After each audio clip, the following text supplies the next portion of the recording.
আমার ছোট্ট একটা ডায়েরি ছিল অনেক ভালোবাসা, আজ ধুলোয় জমে গেছে সেই ডায়েরির পুরো কথা।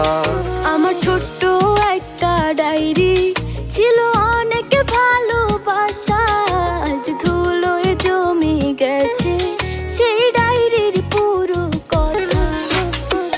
কথাগুলো পড়লে আজও সত্যি মনে হয়, জানি না সে করলো কেন এত অভিনয়। কথাগুলো পড়লে আজও সত্যি মনে হয়, জানি না সে করলো কেন এত অভিনয়। এত ভালোবাসার পরেও করলো রে সংশয়। আমার ছোট্ট একটা ডায়েরি